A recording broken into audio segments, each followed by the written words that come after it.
Tanah Universitas Tanjung Pura ya. Ini agak salah ketik tadi. Tanjung Puranya tidak ada. Ngetiknya jam 11 malam, Pak. Iya, karena Iya. banyak kegiatan Pak, luar biasa. Iya. Oke, Pak. Lanjut, Pak. Nah, baik. Saya ingin menyampaikan ini. Nah, saya lihat latar belakang dari isi pemaparan. Jadi setelah kita ketahui banyak sekali definisi gambut ya. Tapi dalam hal ini saya melihat gambut merupakan sumber daya alam yang telah dieksploitasi secara tidak berkelanjutan. Dan tidak hanya gambut tropis, tapi juga gambut non tropis.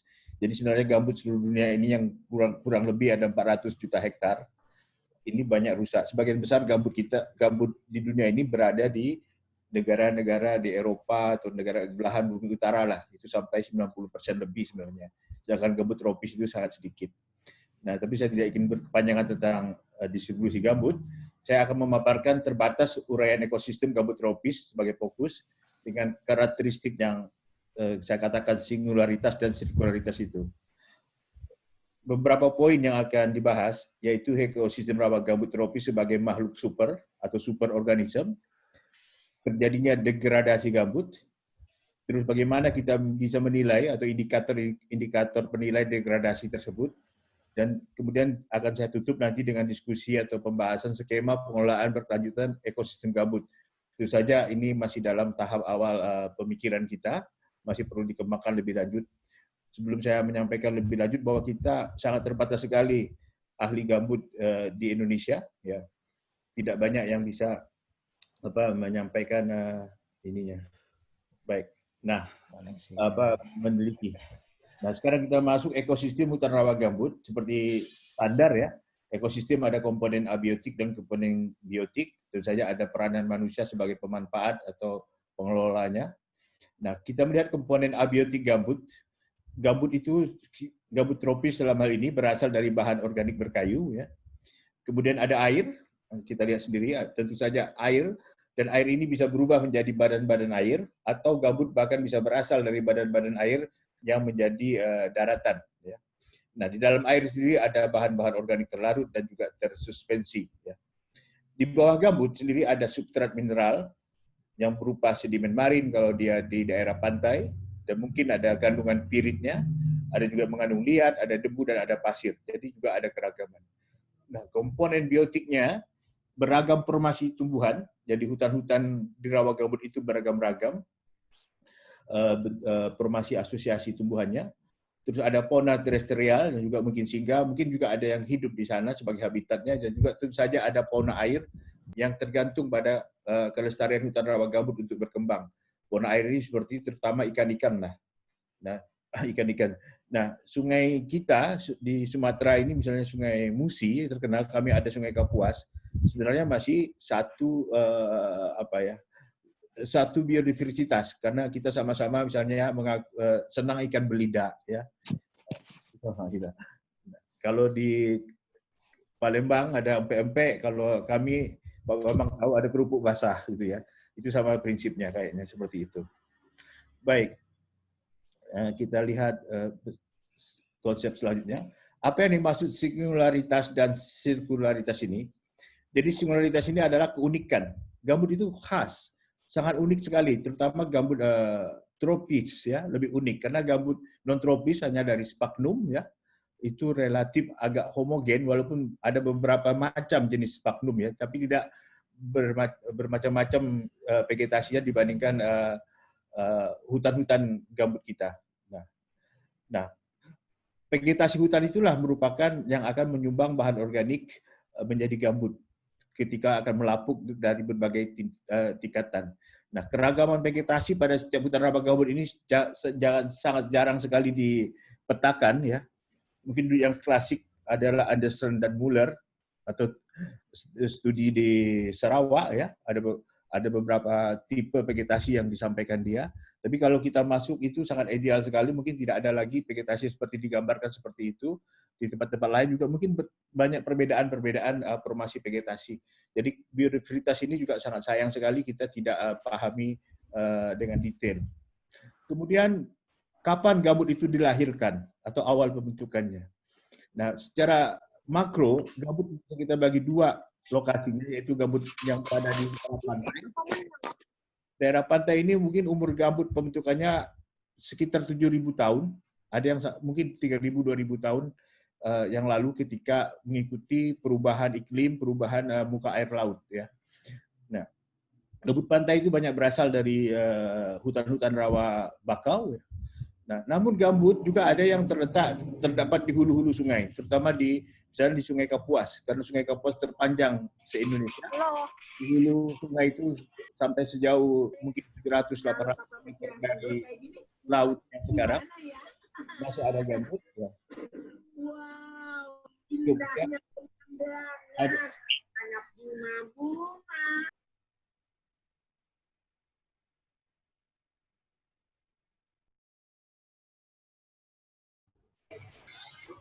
Pak Gusti tidak kedengaran.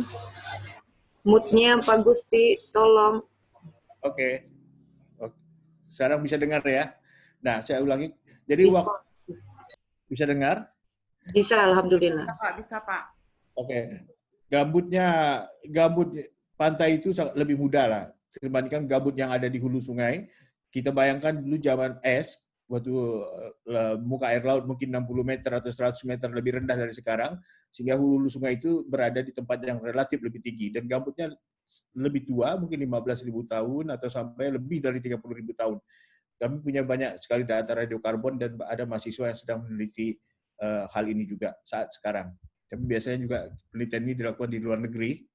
Kemudian keragaman substrat mineral di bawah gambut itu tadi seperti saya katakan ada pasir, ada liat, ada marin, tergantung lokasinya. Nah, adaptasi makhluk hidup terutama vegetasi dan juga fauna air dengan kondisi muka air yang tinggi dan juga yang miskin hara. Jadi sebenarnya kaya gambut kita ini, ada keunikan sendiri. Nah, apa yang saya maksudkan dengan sirkularitas, bahwa gambut itu sistem pembentukannya terpusat. Jadi merupakan satu siklus ditentukan oleh pertumbuhan vegetasi pembentuk gambut. Nah, vegetasi pembentuk gambut kalau daerah tropis ini mungkin ada jenis-jenis meranti, ada jenis-jenis nyato, ya, ada jenis-jenis perepat dan lain sebagainya. Banyak sekali jenis pohon-pohon itu. Dan ini harus tumbuh dengan bagus untuk sebagai penyumbang bahan organik yang akan disimpan, akan dilapukan menjadi gambut. Nah, kalau gambutnya sudah tumbuh, ya vegetasinya juga akan berkembang dan seterusnya gitu. Dengan tentu saja dengan fauna-fauna yang lain. Okay. Itulah konsep singularitas dan sirkularitas. Sekarang kita lihat apa yang maksud saya makhluk super. Jadi kita harus melihat komponen abiotik dan biotik itu mewujudkan keberadaan gambut itu sendiri sebagai makhluk sebenarnya. Jadi dia ini sebenarnya melakukan aktivitas kehidupan. Ada kolaborasi, ya, mungkin juga ada persaingan, ada predasi dan macam-macam mekanisme biologi yang terjadi baik secara makro maupun mikro. Jadi kita melihat dia ini sebagai suatu makhluk super gitu, yang luar biasa aktivitasnya sebenarnya. Dan kemudian dia memiliki kemampuan beradaptasi dengan kondisi yang tergenang. Mungkin dengan didukung kapasitas genetik untuk hidup pada lingkungan predominan anaerob. Kan tidak semua gambut memang tergenang, ada sebagian bersifat aerobik, ya. Tapi dominansinya ada anaerob gitu, atau kekurangan oksigen. Dan makhluk-makhluk hidup yang hidup di dalam gambut atau pada habitat gambut bisa beradaptasi dengan kondisi seperti ini dan juga beradaptasi terhadap kekurangan sumber hara. Mungkin diatasi dengan mekanisme berbagi kebutuhan hara itu, ya. Atau membatasi diri bagaimana bisa mendapatkan hara-hara yang dibutuhkan saja. Gitu.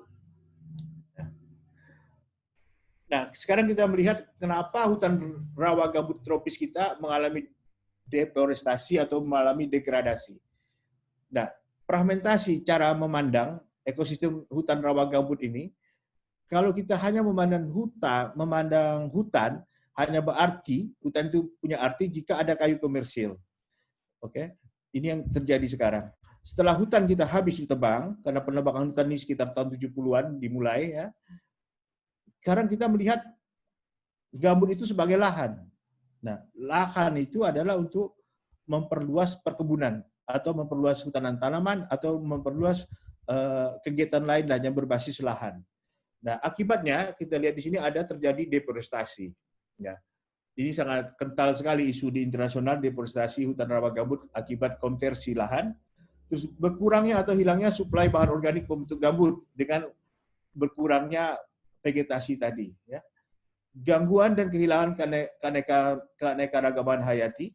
Ya, kehilangan keanekaragaman hayati kita mungkin tidak punya data, tapi beberapa spesies seperti ramin misalnya, kayu ramin itu dilindungi. Ya, orang hutan sudah jelas, ya sangat sebagai key species atau yang sangat penting sekali diperhatikan. Kalau orang hutan mati itu ributnya luar biasa gitu kan. Nah, terus drainase untuk menurunkan muka air tanah itu kegiatannya akibat dari kita memandang tadi untuk konversi lahan untuk bercocok tanam atau bertani. Kemudian juga ada land clearing dengan mungkin dengan pembakaran atau gambut itu terbakar kalau dia terlalu kering. Nah, pada gambut-gambut yang dekat pantai, terjadi juga intrusi air asin ketika drainase berlebihan. Kemudian juga bisa banjir musiman, sebagian rawa gambut itu sering mengalami banjir kawasannya. Nah, karena ada intervensi juga, ada perubahan penggunaan lahan dan sebagainya, juga membuka akses, menimbulkan berbagai macam konflik-konflik dimensi sosial ya, yang sangat kompleks sekali. Itu saya kira komponen dari degradasi hutan rawa gambut tropis kita. Nah, beberapa indikator degradasi yang saya lihat yang perlu kita pikirkan, ini memang belum banyak diteliti, adalah perubahan struktur dan mikrotopografi lahan gambut. Ya. Kita tahu struktur dan mikrotopografi lahan gambut ini berpusat kepada bahan organik, ya, bahan organik, sehingga sangat cepat berubah karena bahan organik itu bisa mengembang, kalau banyak air juga bisa kempes ya, kalau kekurangan air gitu ya. Nah, jadi ukurannya bahan organik kita tahu diameternya lebih besar dari 2 mm misalnya standarnya, tapi bahkan bisa lebih besar lagi, tapi ini sangat bervariasi dan banyak porinya ya. Nah, ini akan merubah perubahan aliran dan kesetimbangan air ketika diganggu karena permukaannya kolaps, ya permukaan gambut itu kolaps, aliran air juga berubah, kemudian evaporasi mungkin bisa meningkat, ya dan lain sebagainya, sehingga dekomposisi gambut juga akan menjadi lebih cepat, sehingga terjadilah penurunan permukaan gambut atau dinamakan subsiden. Hasil penelitian terbaru secara makro ya, kurang lebih 2 cm per tahun itu subsiden rata-rata di gambut itu ya. Ini dari pendekatan satelit ya. Tapi kalau data yang lain bisa mengatakan lebih besar dari itu, paling kurang 4 cm per tahun misalnya. Nah, kemudian perubahan hidrologi, sifat fisika dan kimia tadi kaitan dengan kesetimbangan air tadi di atas, karena terjadi penguapan yang lebih besar pada lahan terbuka, volume air yang terbuang juga mungkin lebih cepat, ya drainase. Kemudian penurunan waktu tinggal dan volume penyimpanan air, water storage-nya berkurang karena kita tahu gambut adalah lahan basah, tempat penyimpanan air ketika didrainase atau dibuka akan berkuranglah volume penyimpanan air itu. Kemudian sifat yang paling dominan di gambut adalah nilai bobot isi pada lapisan atas itu kalau gambutnya terbuka cenderung akan lebih besar atau lebih meningkat ya. Pada ketebalan gambut kurang dari 100 cm. Kemudian peningkatan rasio karbon dan nitrogen. Ini menunjukkan adanya peningkatan dekomposisi. Ya. Nah, tentu saja terjadi perubahan biologi juga, terganggunya habitat bagi perkembangan flora dan fauna terestrial serta akuatik pada hutan rawa gambut itu. Nah, ini beberapa gambar kita lihat ya. Ini gambut yang terbakar, ini ada jalur sepeda atau jalur gerobak untuk penebangan kayu, ini yang non komersial ya, ini dilakukan oleh masyarakat, ini kebun sawit, ini juga HTI gitu ya. Nah. Baik. Untuk prinsip pengelolaan berkelanjutan ekosistem gambut tropis ya. Pengembangan skema pengelolaan harusnya sangat kompleks karena memang masalah yang dihadapi tidak mudah atau kompleks. Jadi mencakup pengelolaan interaktif ya antara komponen abiotik dan biotik, serta juga melibatkan para pemangku kepentingan. Ini yang paling susah gitu, melibatkan para pemangku kepentingan karena perlu proses yang sangat panjang. Dan harus berdasarkan ekosistem gambut adalah kesatuan yang utuh, seperti pada peraturan kita di PP itu sebutkan adalah ekosistem gambut itu ada kesatuan yang utuh. Nah ini terjemahan kesatuan yang utuh ini belum masih belum detail gitu ya. Nah, jadi kita tidak memandang komponen-komponen ekosistem gambut itu menjadi eksklusif atau terpisah dan berdiri sendiri. Nah, selama ini biasanya kita melihatnya lebih mudah terpisah-pisah gitu ya. Kemudian yang ketiga, prinsipnya adalah perawatan. Kita harus merawat ekosistem gambut itu sebagai makhluk yang berkarakter singular dan sirkular. Ini yang harus dipertahankan karakter dia, sehingga perubahannya itu mungkin tidak begitu menuju degradasi kalau kita bisa melakukan perawatan. Nah, skema pengelolaan skala bentang gambut. Jadi memang kita harus berbicara secara makro, secara landscape. Nah, kita kenal ini istilahnya adalah kesatuan hidrologis gambut. Nah, dalam kesatuan hidrologis gambut, antara dua sungai itu tidak hanya gambut, tapi juga ada tanah-tanah mineral yang termasuk di dalamnya. Nah, jadi dalam skema pengelolaan KHG ini yang sekarang sedang dilaksanakan terutama oleh Badan Restorasi Gambut dengan 3 pendekatan, yaitu pembasahan kembali atau rewetting, penanaman kembali, revegetasi, dan juga revitalisasi. Jadi ada tiga pendekatan ini. Dan ini yang harus di manajemen atau dikelola bersama-sama. Dan ini sangat susah sekali atau belum terwujud karena perlu ada pembangunan pusat-pusat pengelolaan gambut berbasis kolaborasi dalam suatu jaringan para pihak. Ini masih belum terwujud baik di tingkat lokal maupun mungkin di tingkat secara makro. Ini membutuhkan manajerial dan juga kebijakan yang luar biasa, cukup menjadi tantangan kita. Bukan tidak bisa. Tapi kalau kita bangun secara bertahap, insya Allah sih akan tercapai juga gitu ya, bisa dilaksanakan. Karena prosesnya tentu saja panjang. Nah, tentu saja ini hanya list saja manfaat dari pengelolaan gambut berkelanjutan. Tentu saja kita pengembangan dan perbaikan tata ruang gambut itu sangat penting sekali dasarnya. Dan diharapkan kita meningkatkan produktivitas lahan dan hutan gambut itu sendiri. Kalau dia memang digunakan untuk produksi komoditas pertanian, harusnya produksinya lahannya tetap produktif, tidak menjadi lahan marginal nantinya. Demikian juga kalau pengelolaannya untuk kehutanan maupun untuk jasa lingkungan. Ini sangat luas sekali. Kita perlu melindungi dan memperkembangkan atau memberi kesempatan berkembang keanekaragaman hayati yang ada di gambut. Dan tentu saja kita sesuai dengan komitmen kita untuk mengurangi emisi karbon, karena kita tahu gambut ini adalah salah satu sumber emisi karbon yang terbesar dari Indonesia ya. Dan kita juga harus meningkatkan stok karbonnya. Tentu saja masalah yang selalu kita hadapi bagaimana mengendalikan kebakaran gambut. Dan kalau ini bisa dilanjutkan atau bisa terwujud, tentu saja akan mendapat apresiasi global atas keberlanjutan ekosistem gambut. Dengan luasnya gambut yang dimiliki Indonesia, harusnya Indonesia menjadi center, menjadi pusat gitu ya. Itu juga sudah diusahakan, sudah dibangun pusat penelitian gambut tropis ya. Jadi center orang berkiblat harusnya mempelajari gambut tropis itu ke Indonesia gitu. Dan hal lain barangkali mungkin bisa mengembangkan ekowisata, tadi pasar karbon, mengurangi konflik atas lahan ya. Dan juga tentu saja akhirnya akan memberi perlindungan dan keamanan sumber kehidupan masyarakat atau safeguard untuk masyarakat. Ini beberapa list saja, masih kita perlu diskusikan lebih dalam. Ini sampai slide terakhir, ini kesimpulan atau catatan ya. Kita perlu memahami ekosistem rawa gambut sebagai makhluk super dengan pembeda yang jelas, yaitu singularitas dan sirkularitas.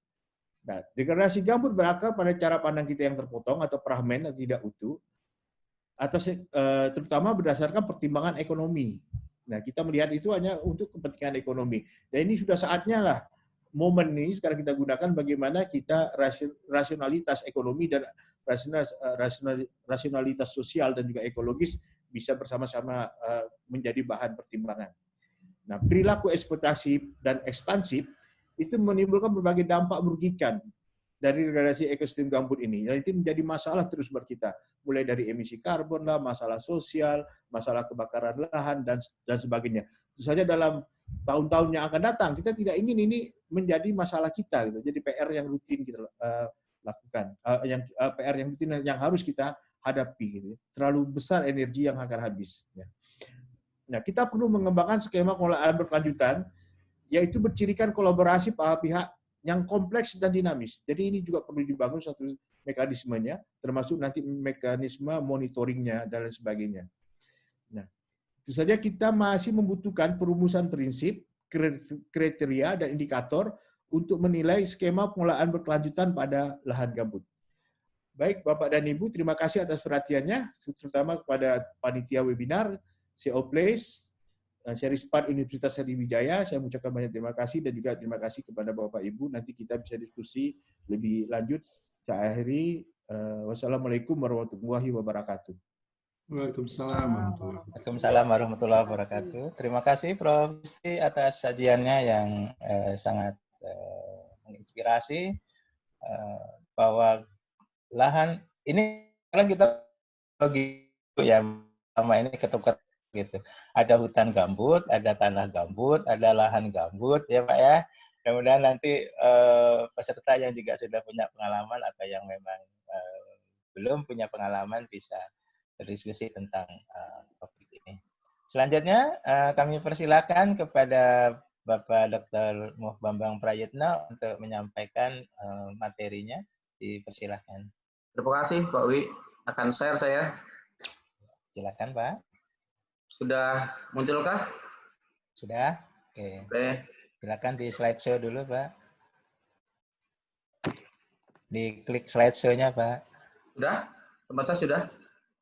Muncul nggak? Yang tombol slideshow yang kayak lonceng di bawah itu. Sudah Pak Wi. Oh, oke. Silakan. Ya. Ya, terima kasih terutama dari Pak Dekan, kemudian Pak Ardhito dan staf Workplace, Pak Wi sendiri. Selamat datang di webinar ini. Mungkin saya akan melengkapi barangkali dari Prof. Gusti tadi, sehingga mungkin Pak peserta lebih paham lebih dalam barangkali ya. Lanjutin. Ada beberapa pokok bahasan yang akan saya bahas, tapi mungkin sebagian sudah di-share oleh Prof. Gusti, jadi mungkin bisa saya skip aja. Pak Bambang itu masih macet, Pak, slideshow-nya. Oh, koneksinya Pak ini. Koneksinya belum ini. Di layar kami nggak kelihatan ini, mantep aja. Ya. Bapak sudah gerakkan ke slide berikutnya belum? Sudah, Pak Wi, sudah yang ketiga. Belum, Pak. Di kami belum bergerak ya. Belum bergerak. Jadi mungkin di-share ulang, Pak. Di-share screen, dilepas dulu, diulang Di stop dulu ya. Oke. Ya, di stop dulu. Oh, Bapak mau masuk simak. Simak Pak Bambang. Ini jadwal masukin nilai nih. Belum login nilai nih kita ini.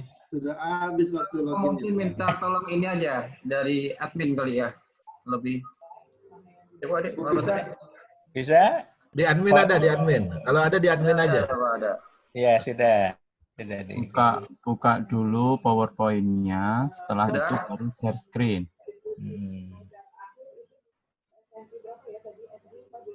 Share screen-nya nanti Pak tutup dulu share Buka screen-nya. dulu PowerPoint-nya. PowerPoint dulu dibuka, setelah PowerPoint dibuka, baru share screen. Sudah muncul kah? Enggak, belum. Matikan dulu, Pak. Mohon maaf atas share screen-nya gangguan jangan di teknis itu. ini adalah Dimatikan dulu. Keluar masalah dulu yang dari screen. jamak di webinar ini sering jadi Dulu. koneksi. Keluar dulu dari share screen. Belum. Tadi sudah latihan sebenarnya. Iya. Iya. Terus ini Adik.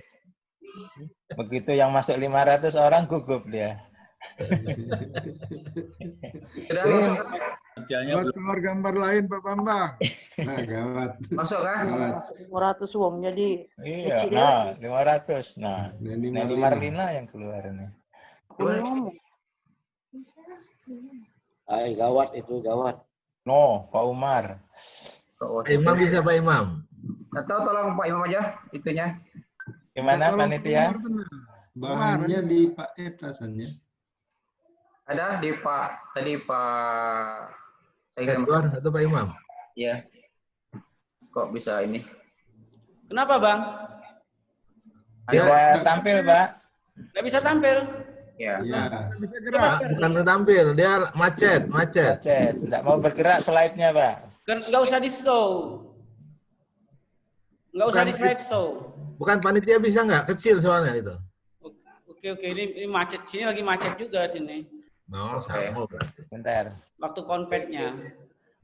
Oke, ngomong aja terus dulu, Bang. Mungkin share dari saya coba share dari saya ya. Silakan, ya. Pak. Dari itu aja biasa bisa. Ya, saya coba share ya. Sebentar.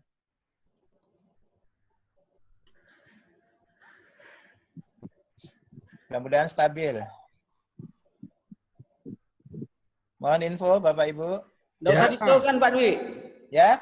Nggak usah di slide show, macet Siap. lagi nanti. Siap Dan. Bapak kasih kode next aja ya. Di kayu album api. Kayu album api. Berikutnya. Bisa kelihatan. Bergerak.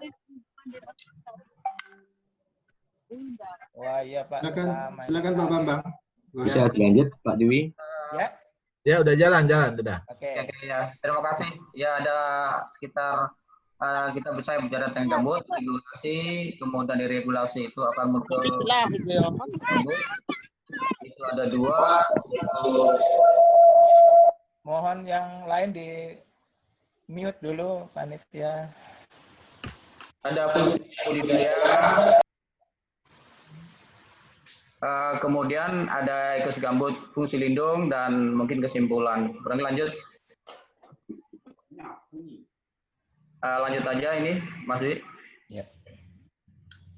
Ini definisi barangkali untuk menjelaskan tadi yang dikatakan oleh Prof. Gusti, ada 4 definisi oleh beberapa sumber barangkali, tapi intinya adalah gambut berasal dari bahan organik atau vegetasi yang di atas, kemudian lapuk karena kondisi lingkungan yang kondisi berair atau tergenang. Lanjut. Lanjut masih. Ya. Bentar. Agak repot deh.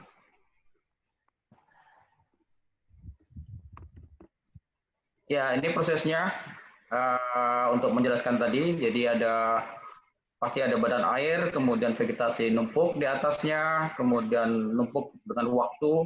Kalau dikatakan Prof. Gusti tadi umurnya sampai 2000 sampai 5000 di pantai, kemudian lebih tua lagi di pedalaman. Nah, itulah gambut yang ada termasuk yang di Indonesia. Lanjut.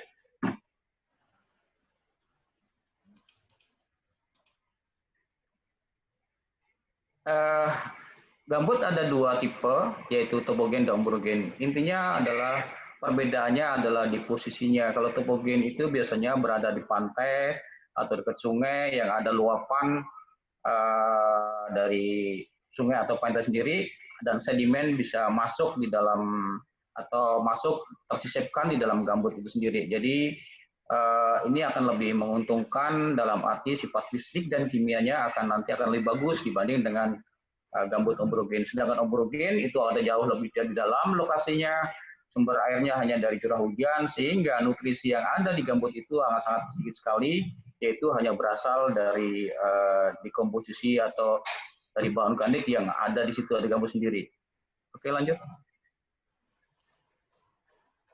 Ini salah satu sifat fisik kimia tanah yang ada.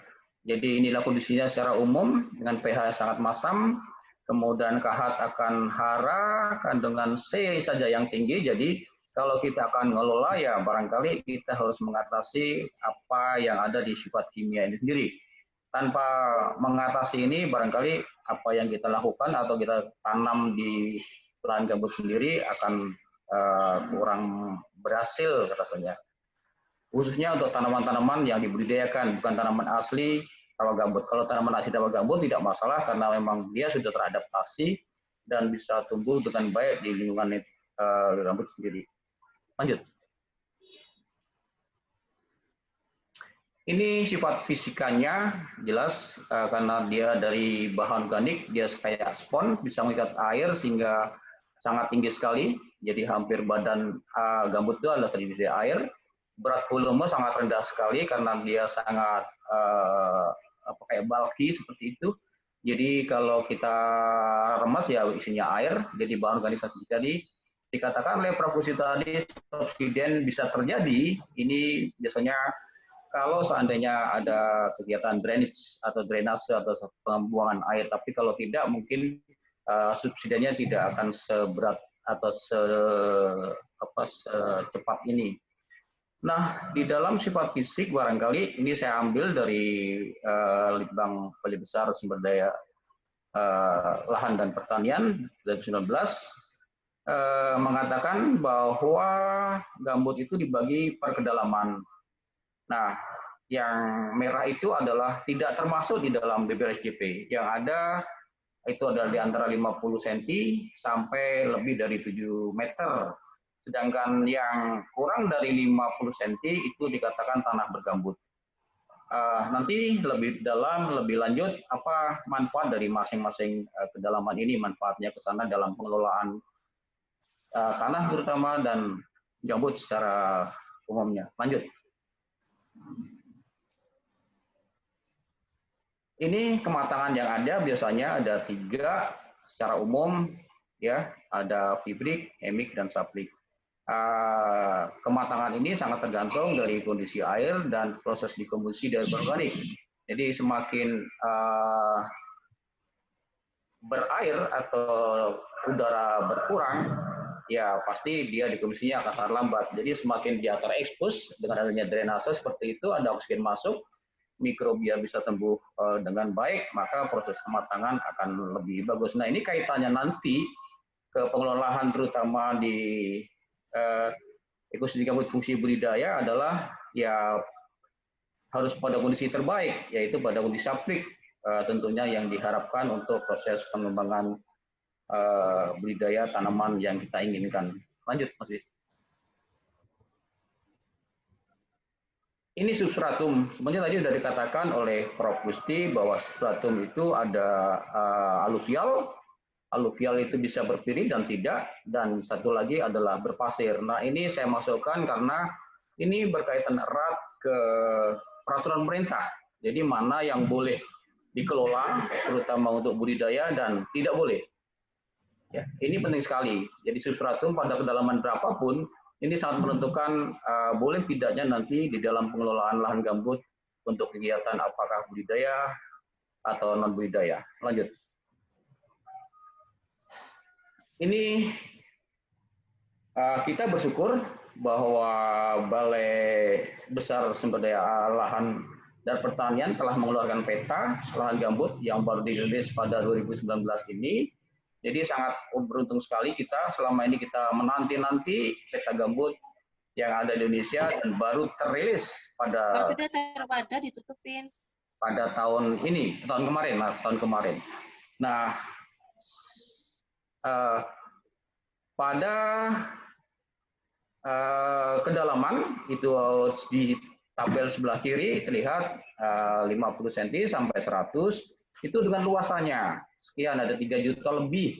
Kemudian antara 100 sampai 200 itu ada 3 juta, hampir 3,5 juta hektar. Kemudian kedalaman 200 sampai 300 cm itu 2,6 juta dan selanjutnya. Jadi ini sebenarnya adalah potensial sekali di dalam pengelolaannya. Kita mau nanam apa dan lokasinya di mana barangkali sudah tersedia datanya ini.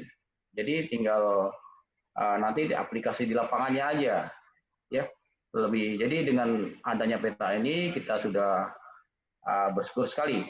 Meskipun toh barangkali ini skalanya masih 1/50.000, ya nanti untuk kegiatan tertentu harus skalanya diturunkan lagi mungkin sampai ke detail atau sangat detail untuk keperluan tertentu. Tapi kalau untuk keperluan barangkali fungsi lindung, saya kira udah cukup pada skala ini. Lanjut.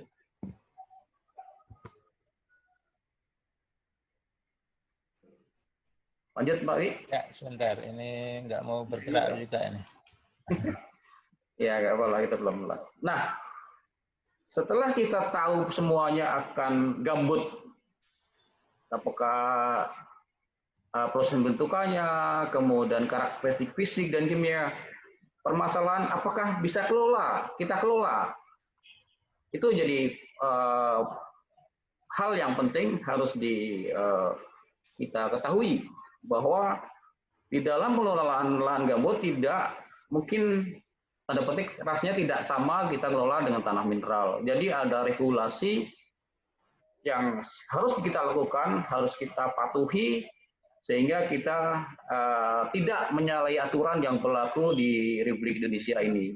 Yaitu nanti ada regulasi tentang ekosistem gambut. Nah, ini perlu sekali, terutama saya sharingkan ke Bapak Ibu sekalian, bahwa di dalam pengelolaan gambut tidak semudah apa yang harus kita lakukan. Nantinya ada lahan kita ambil begitu saja. Ada aturan tertentu yang harus kita patuhi di situ.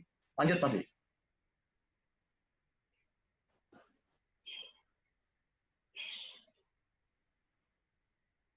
Lanjut. Aduh. Ke bawahnya. Ini paling tidak ada 2 aturan yang sangat penting, walaupun nanti di regulasi berikutnya juga ada. Kayak Pak Gusti tadi mengatakan bahwa ada sudah degradasi, itu ada aturan lain lagi bagaimana harus dilakukan. Tapi paling tidak ada 3 pedoman yang perlu kita patuhin di dalam melaksanakan untuk mengetahui ekosistem gambut, yaitu adalah peraturan pemerintah tahun nomor 57 tahun 16. Kemudian itu dalam proses pembentukan penentuan ekosistem gambut. Kemudian dalam Permen LHK itu dalam melaksanakan penentuan titik surveinya di lapangan itu harus melakukan itu, atau metode lain barangkali yang sekarang udah dikeluarkan oleh BIG dengan mengajukan ke BSN, jadi masuk SNI tahun 2019. Tapi sejak sebelum 2019 ini yang dilakukan biasanya adalah yang nomor 2 Permen LHK. Kemudian kalau ke depan lebih dalam lagi ya barangkali bisa ke SNI tahun 19 yang dikeluarkan oleh BSN. Lanjut Pak Wi. Jadi artinya kita tidak serta-merta bahwa kita harus kita bisa mengelola gambut tanpa melakukan peraturan pemerintah. Ini peraturan yang harus dilakukan, bahwa PP tersebut mengatakan peta yang tadinya yang tahun 16 itu pada skala 250.000, sehingga perlu ditindaklanjuti dengan Permen LHK untuk mendapatkan peta pada skala 1/50.000. Pelaksanaannya adalah di mana mungkin suatu kawasan atau suatu bentang atau KHG kita aturankan ke LHK nomor 14 itu sendiri, dengan pengamatan di lapangan adalah 13 parameter pengamatan. Kemudian hasil terakhir adalah kita akan mendapatkan 2 ekosistem gambut, yaitu apakah ekosistem gambut budidaya dan lindung. Itu intinya adalah kalau budidaya kita bisa melakukan lahan gambut itu pada ketebalan kurang 3 meter, sedangkan yang lebih dari 3 meter itu adalah untuk fungsi lindung. Jadi itulah aturan yang harus kita pilihkan. Jadi kalau seandainya kita ingin berusaha sesuatu untuk budidaya, ya kita cari adalah lahan gambut yang punya ketebalan adalah kurang 3 meter. Itu intinya kalau pengembangan. Lanjut Pak Wi.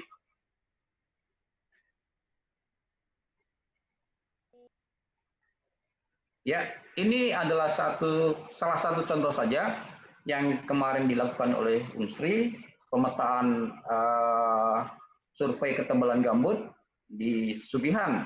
Nah, titik transeknya begitu banyak, ya jarak 2 kilo dengan 500. Jadi saya menganggap ini sangat berat sekali karena kita betul-betul harus menjelajah semua areal yang ada di bentang lahan itu sendiri atau mungkin suatu KHG.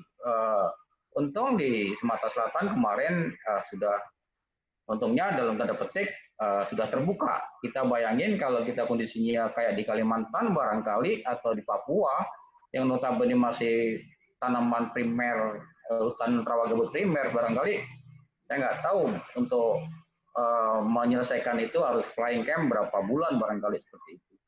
Jadi biasanya sih kecepatan kita survei di lapangan itu dalam satu titik itu bisa mungkin 4-5 jam barangkali seperti itu. Jadi kalau begitu banyaknya ya mungkin adalah berhari-hari atau bukan berbulan-bulan kita di lapangan untuk mendapatkan peta atau mendapatkan data yang ada di lapangan. Lanjut, Pak Wi. Itu yang metode dari LHK. Nah, kemudian kita satu lagi adalah pemetaan yang dikeluarkan oleh Badan Standar Nasional. Itu adalah dengan skala yang sama 150.000 adalah yang dikatakan oleh BSD LSDP tadi, yang datanya sudah saya tayangkan di atas. Nah, dengan demikian artinya kita sudah terbantukan dengan pemetaan gambut di Indonesia ini. Dugaan saya rasanya metode ini adalah dengan menggunakan SNI nomor 7925 tahun 13. Karena pada tahun 19 juga BIG mengeluarkan SNI yang terbaru dengan nomor yang sama, cuma tahunnya 19. Jadi pemetaan gambut yang dilakukan oleh Balai Besar itu adalah dengan SNI tahun 2013. Dan perlu diketahui bahwa badan tersebut adalah wali data untuk tanah. Jadi kita wajib untuk mengikutinya dalam atau memanfaatkan data gambut ini. Lanjut, Pak. Nah, ini SNI yang terbaru untuk pemetaan gambut dengan skala yang sama 1/1000, tapi tahunnya adalah 19.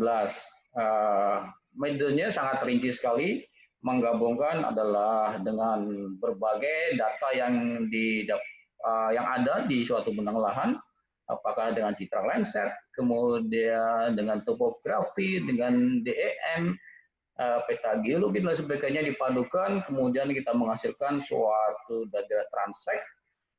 Kemudian lebih lanjut ya, walaupun demikian juga masih kita harus ke lapangan. Ya. Jadi metode ini adalah metode yang standar nasional yang terbaru. Kalau kita lihat ini rasanya adalah perpaduan mungkin adalah dari SNI tahun 2013 dengan metode ya Grand Finalis Indonesian Peak Prize. Rasanya itu. Jadi kalau dilihat cukup bagus dan mudah-mudahan nanti barangkali bisa melengkapi peta BSDP yang telah ada. Mudah-mudahan bisa melengkapi atau memperbaiki barangkali kalau memang ada kekurangan. Lanjut, Pak Wi. Ini kurang lebih apa sih metodenya? Ini parameternya lebih banyak sih daripada Kepmen LHK, tetapi jumlah sampelnya itu adalah lebih sedikit. Tetapi bila dibandingkan dengan metode yang Grand Finalis, itu adalah jumlah titik sampelnya itu lebih banyak untuk yang di lapangannya. Lanjut.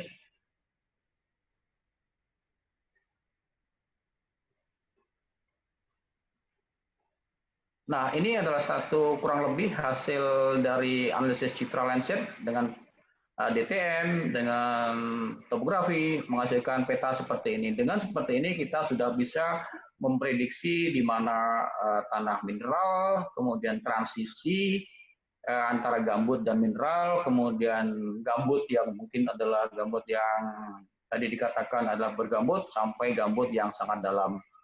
Nah, tentunya tidak bisa mengandalkan ini saja, kita harus ke lapangan dengan mengambil sampel barangkali dengan rona yang berbeda yang kita perkirakan bahwa itu adalah kedalaman yang berbeda. Jadi ground check adalah titik di lapangan adalah sangat penting sekali untuk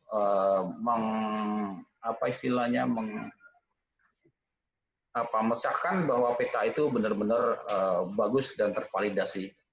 Lanjut, Pak Wi.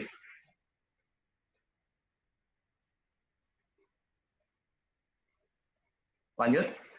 Nah, ini kita harus ground check ke lapangan bahwa di tempat titik sampel di mana kita ambil, kemudian kita bor dengan bor gambut tentunya, bukan bor Belgi, jadi tidak bisa kita melakukan itu. Dengan berapa ketebalan atau kedalaman ya tergantung di lahan itu. Kalau lihat di sebelah kiri itu adalah pengeborannya, titik sampelnya pas kebetulan di kebun sawit. Dan berapa ketebalannya sih? Kita lihat aja di samping kanan, itu ada berapa lajur, berapa garis. Biasanya saya kalau ke lapangan bahwa satu garis itu adalah 1 meter. Jadi kita hitung aja kalau yang di tabel gambar atas itu 1, 2, 3, 4, sekitar 5 meter. Atasnya 5 kurang dikit, karena di gambar atas itu ada abu-abu, jadi sudah masuk ke substratum lainnya aluvial. Sedangkan di bawahnya adalah sekitar 6 meter. Nah, kurang lebih seperti itulah kita semua titik kita data dan kemudian dimasukkan ke dalam peta yang LHK tadi atau peta yang dibuatkan secara SNI tadi. Kemudian kita peta ulang lagi bahwa peta akhir yaitu adalah yang kita dibuat peta ketebalan gambut, dan demikian bahwa kita bisa menilaikan nanti terakhir adalah bahwa kedalaman yang kurang 3 meter adalah termasuk potensi untuk budidaya, sedangkan yang ketebalan lebih dari 3 meter itu adalah untuk fungsi lindung. Lanjut, Pak Wi. Oke, makasih. Jadi ini hasil akhir barangkali. Setelah menghasilkan peta dalam suatu KHG atau satu bentang lahan atau bentuk apapun, akhirnya kita bisa menyimpulkan barangkali bahwa menurut aturan yang berlaku bahwa dengan PP tadi di atas, bahwa pada ketebalan kurang 3 meter adalah budidaya dan lebih diameter adalah fungsi lindung. Nah, itu kita masukkan. Tetapi kalau skala nasional, ini saya mengambil atau sumbernya adalah Balai Besar, itu yang dilakukan tahun 19, bahwa Indonesia sebenarnya kita mempunyai potensi lahan gambut untuk budidaya kurang lebih ada 9 juta lebih hektar. Nah, ya, itu pada ketebalan masing-masing terlihat ini sebenarnya masih ada potensi lagi, yaitu pada ketebalan gambutnya 0 sampai 49 cm. Belum terlihat di sini. Berarti seharusnya itu walaupun tanah bergambut tetapi punya potensi juga untuk budidaya. Jadi sebenarnya kalau memang dijalankan rasanya sih untuk pakar pertanian, perkebunan dan itu sudah cukup luas untuk kita. Belum ditambah lagi adalah pada lahan mineral dan aluvial lainnya, yaitu termasuk rawa, lebak, dan pasang surut. Lanjut. Nah, ini teknis lagi. Setelah kita mengetahui bahwa kita punya lahan tadi, karena masih skala ada 1/5000, tentunya tidak cukup untuk menentukan dalam keseluruhan lahan di dalam suatu tanaman, apakah tanam pertanian, perkebunan, dan hati. Tentunya ada kegiatan lanjutan yaitu survei secara detail dan sangat detail. Ini sangat ini sekali. Jadi kalau orang tanah mungkin sudah tahu urutannya kurang lebih seperti ini, ya. Jadi ada survei lanjutan, mengambil sampel tanah, analisis kimia, kemudian juga kita masuk ke lahan, apakah bentuk aktual, kemudian tentunya kita memandang tadi adalah ketebalan gambut sendiri, kemudian ada rekomendasi karena ada aktual tadi pasti ada kekurangannya, juga ada rekomendasi atau paluan yang dikatakan input, kemudian muncullah lahan potensial. Nah, baru kita melakukan kegiatan apakah pertanian, perkebunan atau kehutanan. Jadi ini kurang lebih diagram yang harus dilanjutkan, lanjutan dari penentuan ekosistem gambut yang ada di atas tadi, karena skalanya pada baru 1/50.000. Nah, semakin tanaman yang spesifik barangkali surveinya akan semakin sangat-sangat detail barangkali. Ya, hal ini sangat tergantung dari keperluannya. Lanjut, Pak Wi. Saya hanya menggambarkan bahwa di dalam pengelolaan lahan kita itu adalah ada 3 unsur utama yang penting, yaitu ada tanah, air, dan tanaman. Ini di bentang lahan ya, gambut ya, artinya bukan hidroponik. Kalau hidroponik kan cuma air sama tanaman. Jadi kalau di bentang lahan gambut pasti ada tanah, gambut, ada air dan tanaman. Nah, ketiganya ya harus berhubungan baik, artinya tanah mampu menyediakan keperluan apapun yang ada diperlukan untuk tanaman, dan juga harus ada air, dan baru tanaman akan tumbuh baik.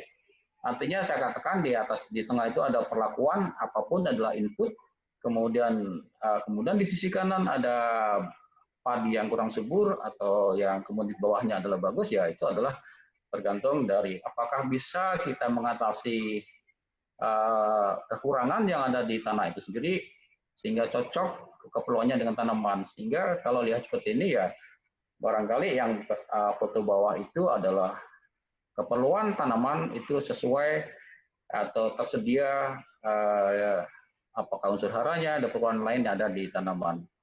Lanjut. Ya, kami juga melakukan sedikit penelitian tentang gambut di rumah kaca. Walaupun toh ini belum saya aplikasi, memang ya perlu waktu yang cukup, masih perlu waktu yang lama lah barangkali, karena untuk rekomendasi ke lapangan cukup memerlukan sesuatu yang perlu betul yang bagus hasilnya. Tapi paling tidak, lanjut Pak Wi. Lanjut.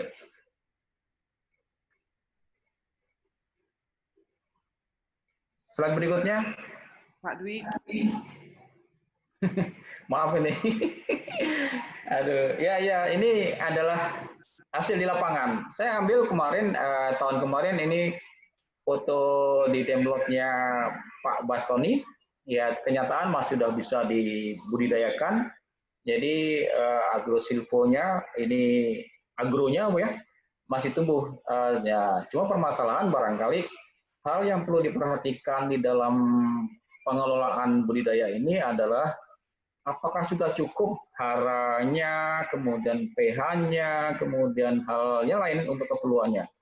Itu. Kemudian secara fisik adalah yang terpenting. Kalau seandainya di permukaan tanah atau lapisan yang permukaan itu belum matang, itu sangat potensinya adalah sangat sulit untuk tanaman tumbuh. Sehingga kalau dibandingkan kematangan yang terbaik untuk tanaman budidaya adalah di lapisan atas, paling tidak di dalam perakaran adalah pada substrat itu. Kemudian kalau kehatan hara ya mungkin harus ditambahkan. Tentunya yang pertama adalah meningkatkan pH tanah dulu, baru pupuk yang diperlukan sesuai dengan keperluan tanaman masing-masing. Tentunya akan lain jagung dengan kangkung, di sebelah kanan itu kangkung dengan jagung akan lain. Jadi sesuai dengan keperluannya. Dan tumbuh bagus sekali. Jadi artinya bisa sih tanaman gambut dikelola untuk tanaman budidaya. Lanjut Pak Wi.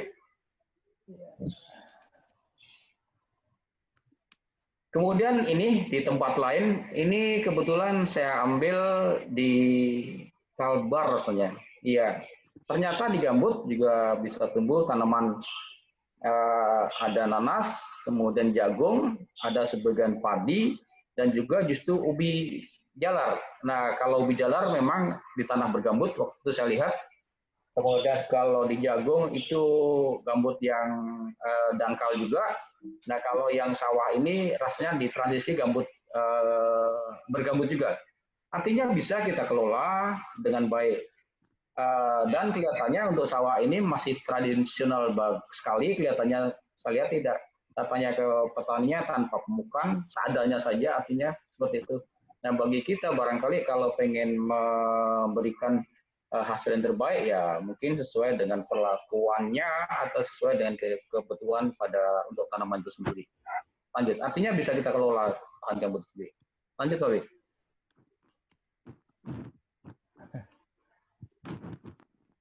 Halo.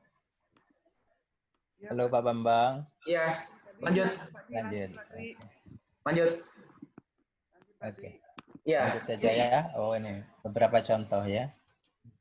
Ya, ini padi, ya, oke, ini untuk kelapa sawit juga bisa tumbuh bagus. Kemudian, lanjut bisa, nggak apa, Wi? Ya, ya. Ya. Nah, ini untuk HTI juga pada kedalaman kurang dari 3 meter. Lanjut, oke. Ya, lanjut, ya apa? Nah, ini untuk existing gambut pada fungsi lindung. Kalau melihat dari peta yang disajikan dari BRSDP itu potensinya lindung di Indonesia ada sekitar 4 juta lebih. Nah, ini menurut aturan ya, kondisinya yang ideal ada seperti ini. Artinya bisa dimanfaatkan itu di luar tadi tanah-tanah di luar gambut. Jadi cukup besar luasannya untuk yang ada di itu. Lanjut. Nah, tentunya kalau kita lindung artinya tidak masalah karena memang dia spesifiknya kondisinya adalah gambut ya akan mudah. Nah, tapi dalam PP sendiri juga muncul bahwa apa yang dikatakan fungsi lindung itu ada beberapa hal yang perlukan. Nah, inilah patokan kita kalau seandainya kita pengen memanfaatkan lindung untuk kegiatan konservasi atau lain sebagainya. Lanjut. Bisa lanjut, Pak? Ya. Nah, ini contoh tanaman, ada jelutung dan lain sebagainya. Lanjut lagi.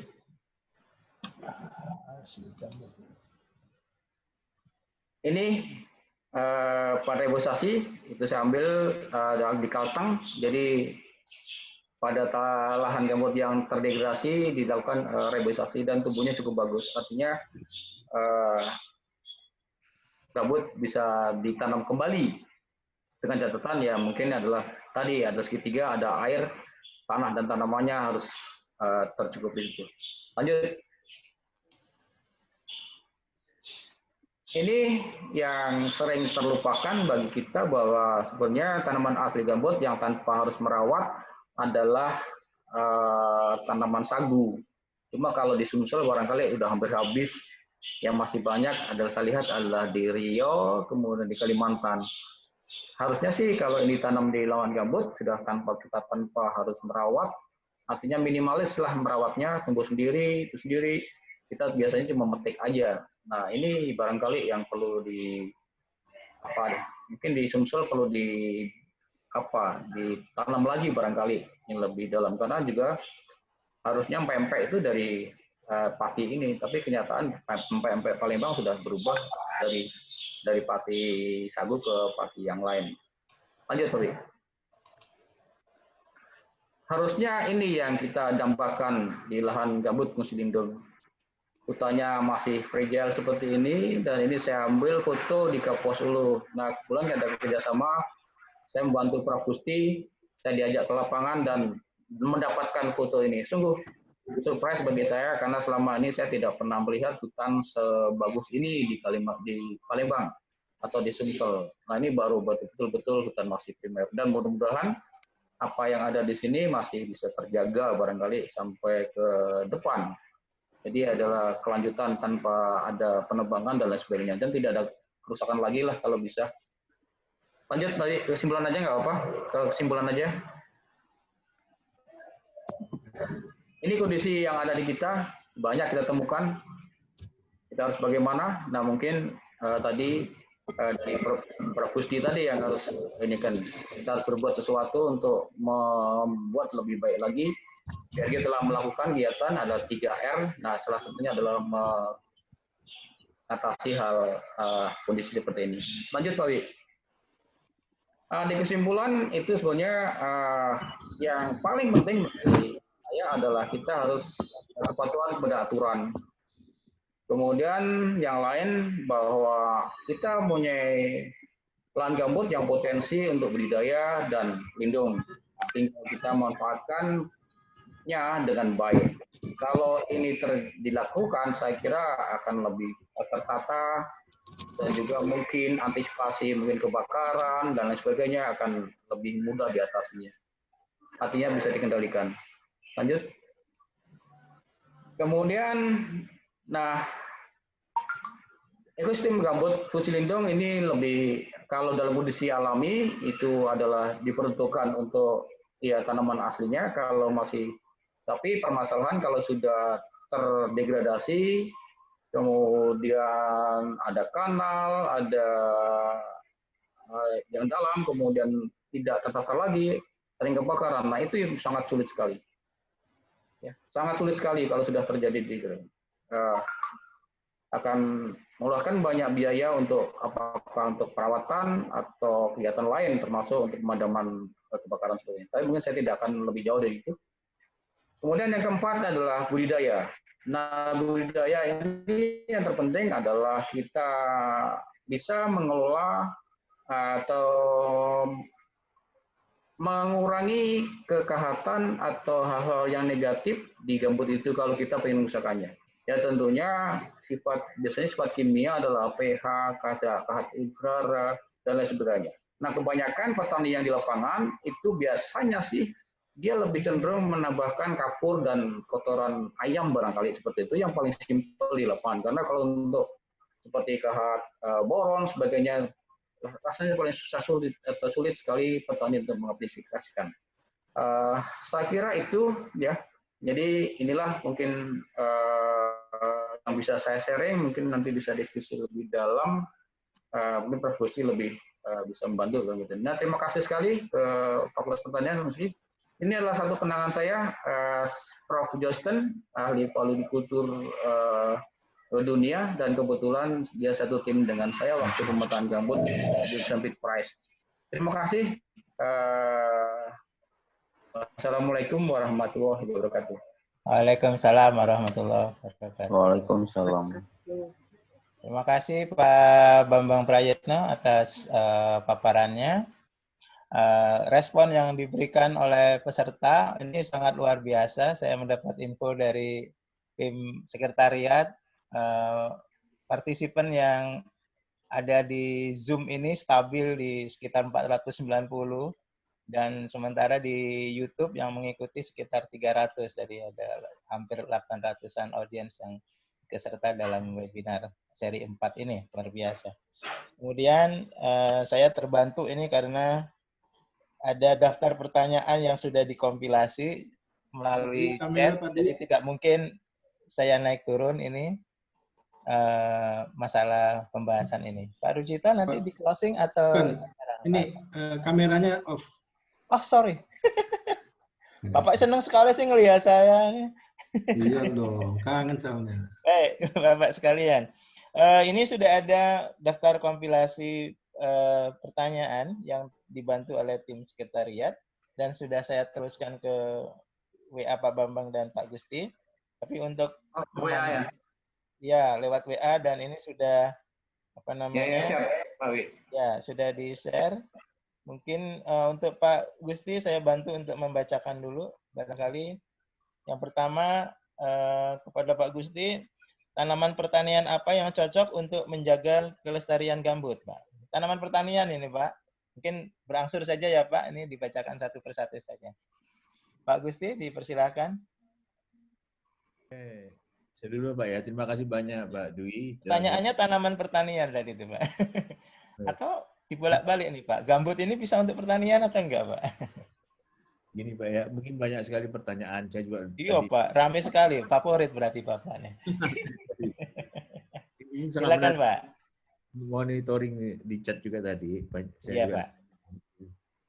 Saya senang sekali banyak pertanyaan. Syukur alhamdulillah. Mudah-mudahan nanti mungkin banyak kita belajar gambut makin banyak paham gitu ya tentang gambut ini, karena gambut ini masih misteri, masih belum banyak yang mempelajari secara dalam gitu, dan peluangnya sangat besar sekali. Kemudian ya secara simpel kadang-kadang kita ingin bertanya dengan mudah bahwa misalnya tadi seperti tanaman pertanian yang cocok apa saja.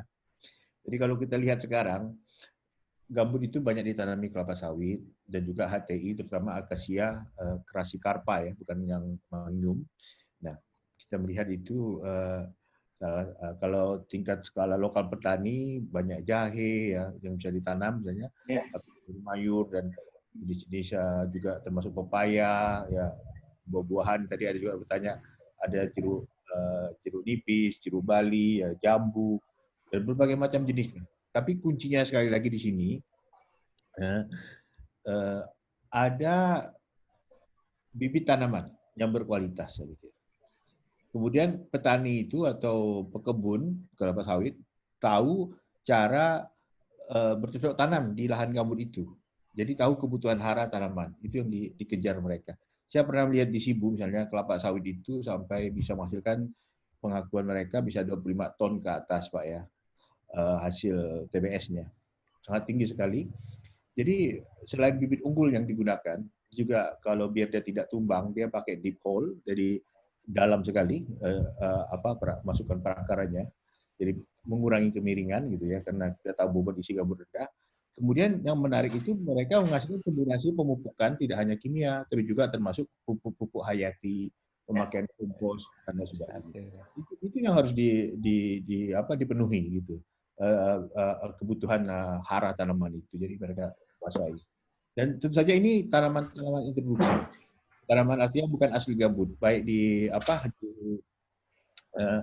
buah-buahan dan lain sebagainya itu. Nah itu. Jadi kalau dibilang cocok atau tidak cocok, yang jelas kalau begitu gambut itu diganti tanamannya, pasti terjadi perubahan. Tidak mungkinlah gambut itu mungkin akan terbentuk kembali ketika vegetasi hutannya telah hilang. Berubah, sistemnya berbeda gitu. Tidak mungkin misalnya pelepah kelapa sawit itu mungkin akan menjadi gambut, tapi bisa menambah bahan organik, artinya bisa mengurangi kerusakan gambutnya kalau itu dikembalikan bahan organiknya gitu.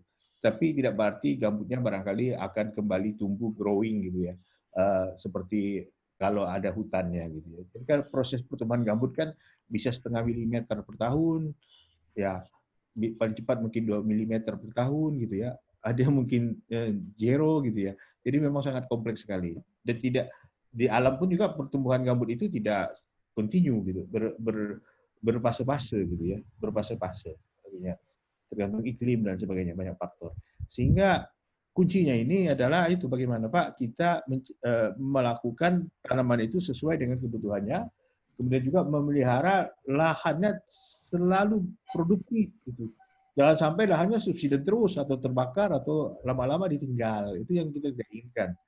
Nah, tentu saja hutan rawa gambut yang tersisa yang masih ada di Indonesia lebih baik memang kita kelola, tidak dikonversi lagi karena udah sangat luas, katanya udah 9 juta hektar atau 60% dari luas gambut se-Indonesia ini telah mengalami drainase. Jadi luas sekali yang harus kita kerjakan untuk direstorasi dan dikembalikan atau diusahakan tidak menyebabkan menjadi sumber kerusakan. Itu hal-hal yang mungkin yang ditanyakan Pak ya. Ada lagi yang lain nggak nih Pak? Masalah sistem silvikultur Pak. Oh ya, tadi saya sudah chat sama Pak Suwanto itu. Oh Pak, sudah chat ya?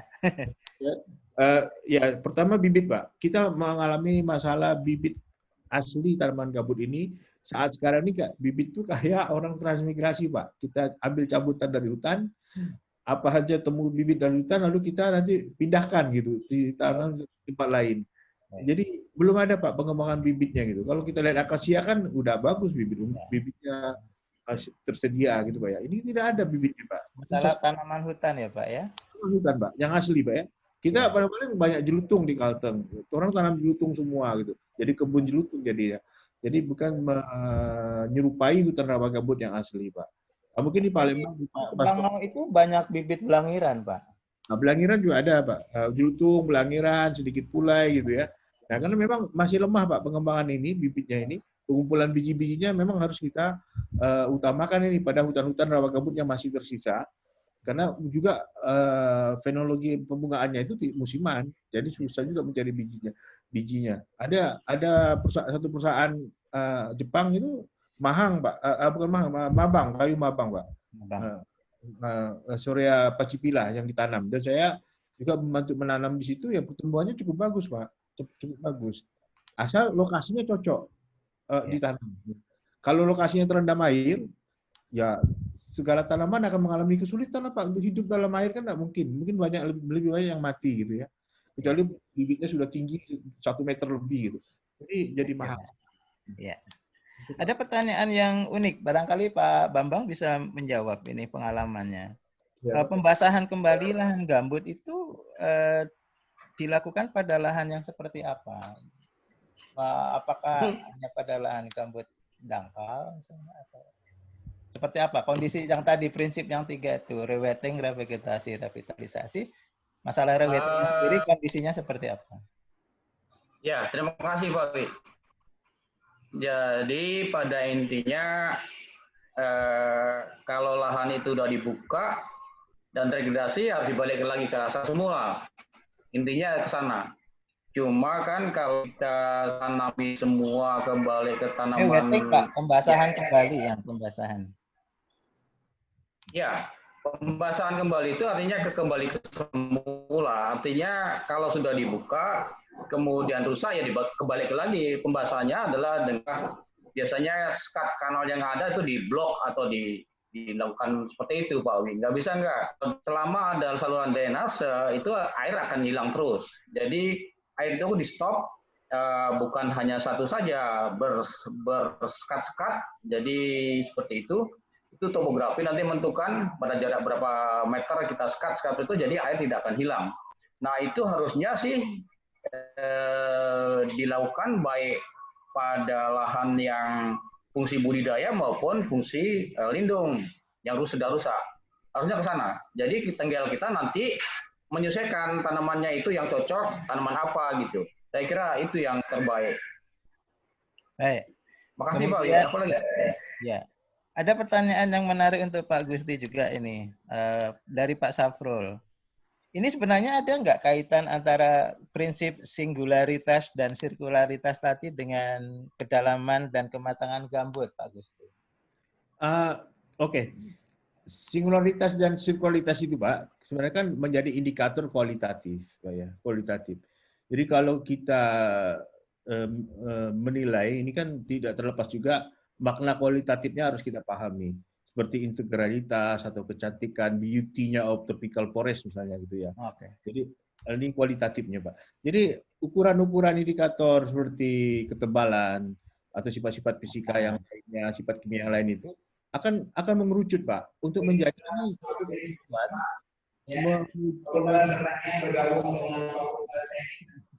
karakteristik dari hutan rawa gambut itu yang singular dan sirkularitas. Nah, ini makanya tadi saya di akhir presentasi saya katakan kita perlu merumuskan bagaimana indikator-indikator untuk menilai pengelolaan berkelanjutan pada lahan gambut. Baik itu misalnya skemanya pengelolaan untuk budidaya maupun skemanya pengelolaan untuk konservasi. Perlu ada indikator-indikator yang jelas sehingga akan memudahkan kita nanti melakukan monitoring. Dan tentu saja ini tidak gampang. Nah, tapi kalau kita kerjakan beramai-ramai, insya Allah bisa. Apalagi kita kan baru mulai nih, merestorasi gambut nih baru mulai 2016. Tapi aturan baru keluar juga 2016 tentang rewetting dan sebagainya. Pelaksanaannya baru masih bayi gitu. Oke Pak, ya. Pak Dwi, boleh saya? Halo Pak Dwi. Dwi. Assalamualaikum Pak Dwi. Pak Dekan mau bertanya Pak Dwi.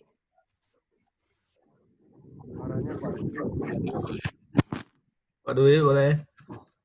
Silakan Pak Andi, silakan Pak Andi. Ya. Terima kasih nih. Mumpung ada ahlinya gambut Pak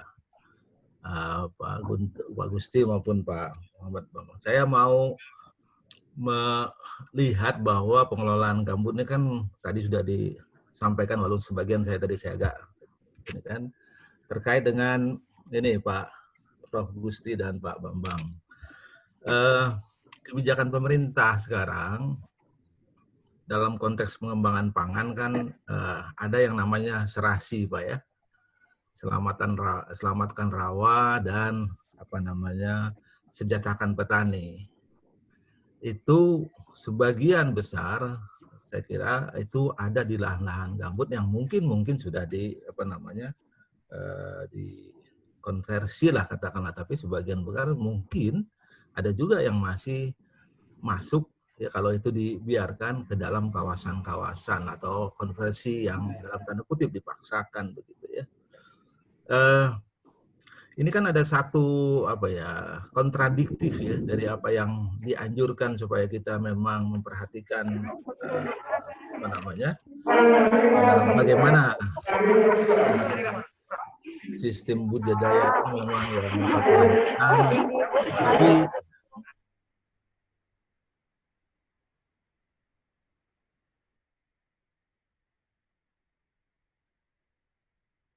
jangan di-unmute-kan semua. Maaf, dengan tata cara pengembangan pemanfaatan lahan gambut yang sesuai dengan kaidah-kaidah sustainabilitas. Gitu. Nah, bagaimana ada dua hal sebenarnya. Yang pertama, sejauh mana teman-teman di BRG itu terlibat di dalam kebijakan-kebijakan seperti itu, karena memang nampaknya pemerintah tidak ada pilihan yang terlalu banyak untuk pengembangan potensi produksi lain dengan juga memanfaatkan lahan-lahan rawa yang kategorinya adalah lahan-lahan gambut.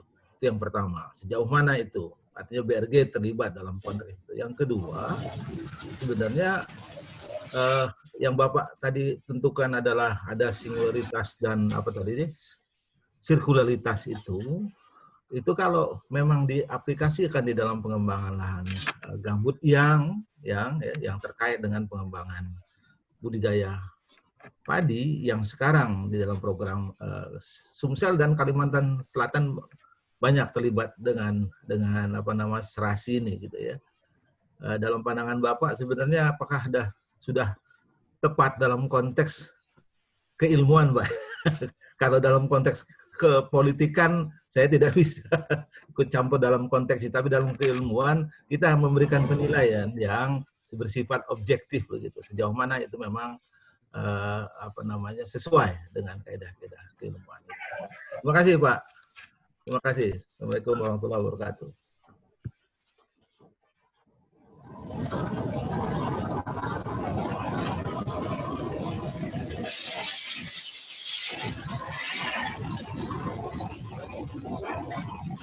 Ada gangguan suara ya? Pak, ada gangguan suara. Ya.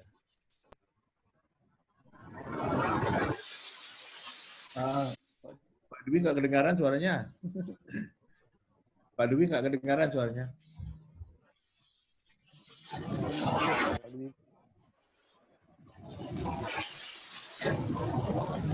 Bu Desi ambil alih dulu, Bu Desi.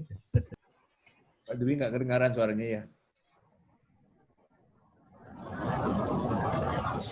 Pak Bambang, ada beberapa pertanyaan yang juga diajukan oleh peserta, Pak Bambang.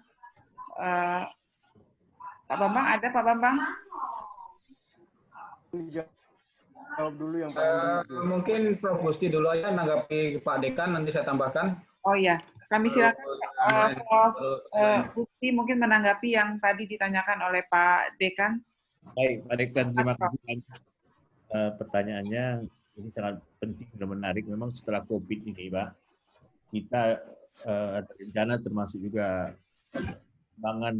lahan pangan di kawasan XPRG di Kalimantan Tengah, itu juga Pak. Itu juga isunya. Jadi pengembangan pangan ini sangat strategis juga Pak dan sangat penting buat kita barangkali karena kita sangat tergantung pada sumber pangan kita adalah beras terutama. Khawatir setelah COVID ini impor beras tidak bisa dilaksanakan karena orang tidak mau jual. Itu khawatirnya itu ada kekurangan isu. Pengembangan pangan ini direncanakan yang setahu saya itu bukan pada lahan gambut. Jadi lahan bergambut atau karena kita tahu kalau penanaman padi, budidaya padi tidak mungkin dilakukan pada gambut-gambut dalam karena akan susah sekali, itu akan mengulangi sejarah kita pakai sekarang ini lahan gambut 1 juta hektar. Jadi kalau itu akan menjadi isu besar digunakan masyarakat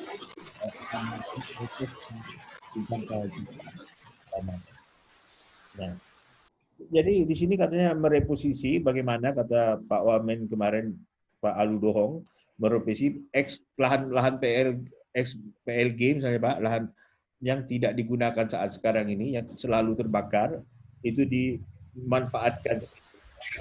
Saja perlu satu program yang tidak hanya semata-mata mengembangkan lahan untuk padi, tapi juga sumber pangan yang lain, terutama perikanan misalnya, itu juga bisa dengan peternakan dan juga dengan kaitannya dengan kepentingan sumber hutan. Jadi memang menjadi sangat kompleks sekali, jadi tidak sederhana hanya bercocok tanam padi secara agronomi gitu Pak ya.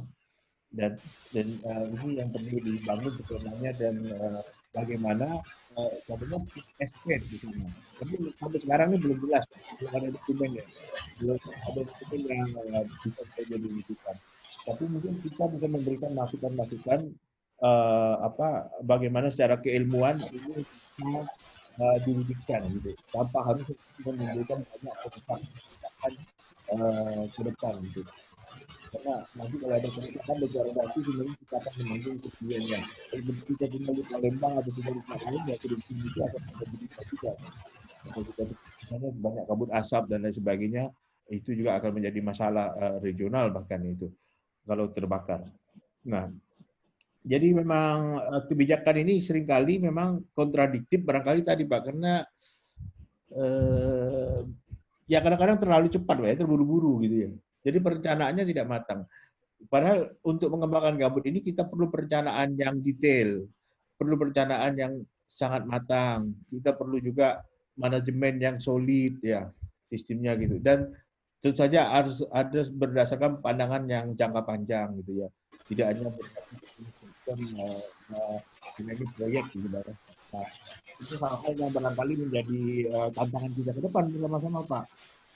Kaum lingkungan dari perguruan tinggi ya harusnya bersatulah kita menyampaikan gagasan-gagasan kita ini kepada pihak pengambil keputusan sehingga dapat kita bantu lah gitu Pak ya sistemnya. Barangkali itu hal-hal yang bisa saya tangkap dulu Pak, karena ini masalahnya sangat kompleks ya Pak ya, tidak mudah, mudah-mudahan ada yang saya sudah jawab, banyak yang belum saya terjawab saya kira. Terima kasih. Baik, terima kasih. Pak Dwi, silakan Pak Dwi, dilanjutkan Pak Dwi kalau sudah.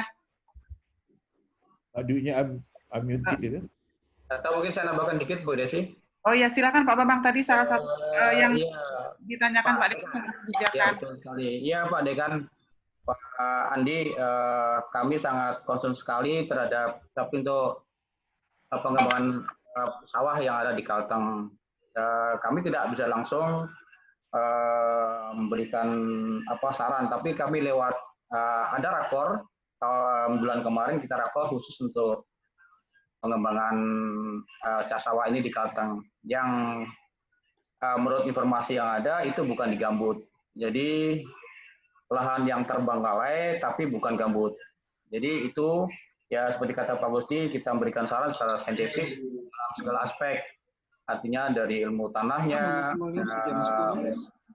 fisiknya, kemudian ada tata airnya, bahkan ke sosial ekonomi juga ada. Itu kami berikan kepada. Suara Pak Bambang tidak kedengaran Pak. Kedengaran kah? Jadi semua yang kami lakukan di BRG, terutama kelompok ahli adalah kita memberikan saran atau nota ke kepala badan gitu. Baru kepala badan nanti yang ke pihak-pihak terkait seperti itu. Itu Pak Andi. Saya kira itu Bu Desi. Oke, terima kasih Pak Bambang, Pak Gusti, terima kasih. Terima kasih Prof. Gusti, Pak Bambang. Mungkin kalau ada Pak Bambang ada beberapa pertanyaan juga yang sudah disampaikan peserta, mungkin bisa dijawab Pak. Tapi suaranya kan Pak hilang Bambang, ya. kedengeran nggak sekarang Pak? Halo,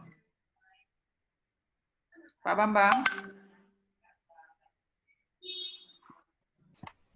Pak Bambang, silakan. Ya, dengar ya?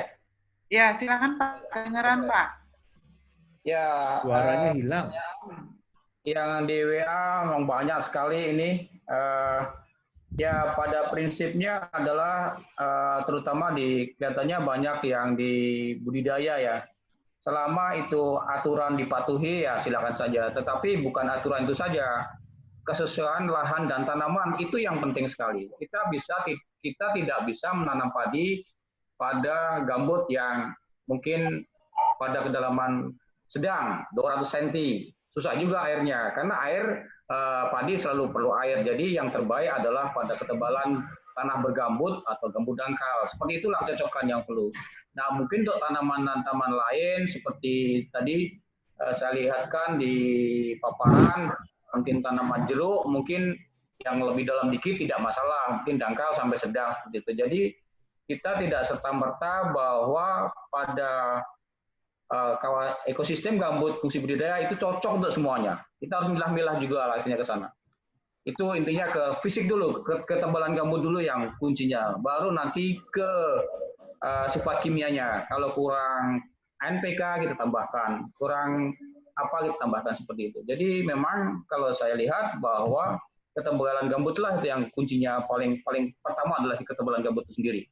Baru ke ya sifat fisik lainnya dan kimia lainnya. Itu yang terpenting di sana. Itu aja Bu Desi mungkin. Makasih. Baik, terima kasih Pak Bambang. Pak Bambang, ada satu peserta yang bertanya terkait dengan lahan gambut yang ada di wilayah kampus Unsri Ogan Ilir yang sekarang banyak ditanam padi dan kelapa sawit gitu. Jadi menurut pesertanya ini kebetulan nggak ada namanya, tapi kenapa gitu ya setelah kebakaran dan sebagainya banjirnya terkadang masih tinggi kemudian menggenangi padi dan sawit yang dikembangkan, mungkin ada bisa dijawab Pak? Terima kasih Bu Desi. Jadi gambut yang ada di sekitar kampus itu sebenarnya masuk topogen karena ada cuma jaraknya kan ketebalannya sih bervariasi sampai 1,5 meter. Jadi topogen sudah itu. Tapi tidak semuanya gambut, hanya di alur sungai yang dalam itu aja. Tidak semuanya gambut. Yang di kebun Fakultas Pertanian itu bukan gambut namanya, mineral. Jadi yang gambut itu kalau saya lihat yang justru ada tanaman gelam.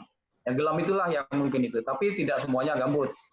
Nah, rata-rata yang di Sumsel kemudian di Oki, di OI di kampus kita itu kayaknya sudah habis gambutnya. Mungkin kalau ada gambut bergambut. Jadi tidak semua gambut ditanami kelapa sawit, enggak itu. Kayaknya kurang pas itu. Ya, saya kira itu. Baik. Satu lagi pertanyaan, ada satu mahasiswa dari IPB, Safitri mahasiswa dari IPB, Pak Bambang. Ya, silakan. Mbak Safitri menanyakan tentang apakah sungai-sungai gambut yang berada di lahan gambut Ombrogenus tidak mempengaruhi tinggi muka air lahan tersebut, dan bagaimana pemanfaatan lahan gambut kurang subur untuk tanaman perkebunan. Lahan gambut Ombrogenus, Pak. Saya nggak bisa dengar suaranya, hilang. Ya, baiklah Mbak Safitri. Jadi biasanya Ombrogenus itu jauh dari sungai.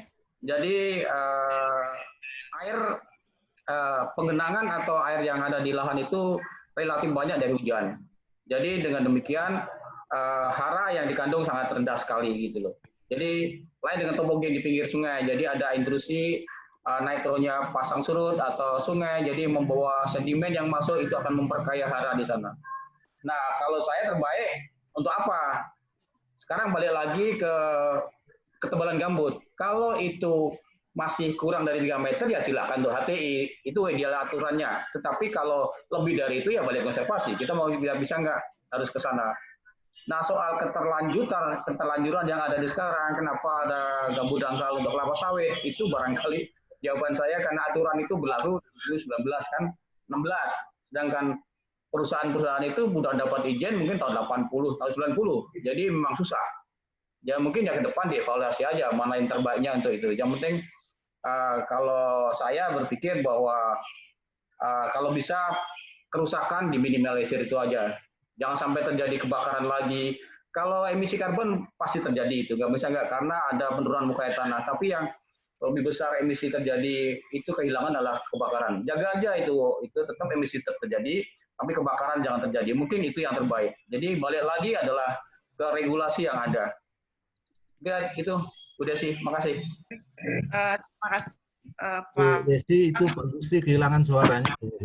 Betul, kayaknya Prof Gusti internetnya Pak Prof Andi kayaknya harus keluar dulu, kemudian masuk lagi ke Zoom. Seperti itu cara refreshnya gitu. Kayaknya internetnya gitu. Saya kesulitan juga ini lagi mencoba menghubungi beliau gitu. Bapak Ibu, sebetulnya hampir tentu saja tidak semuanya bisa dijawab karena pertanyaan yang masuk hampir 4 masuk, jadi kami sangat mengapresiasi sekali peserta yang dengan ini kita sudah mau selesai masih tetap 445, di YouTube juga masih tetap stabil 250 gitu. Jadi kami mohon maaf tidak semua pertanyaan bisa kami jawab dengan clear gitu ya. Untuk selanjutnya kami mohon dian Prof. Rujito. Prof. Rujito.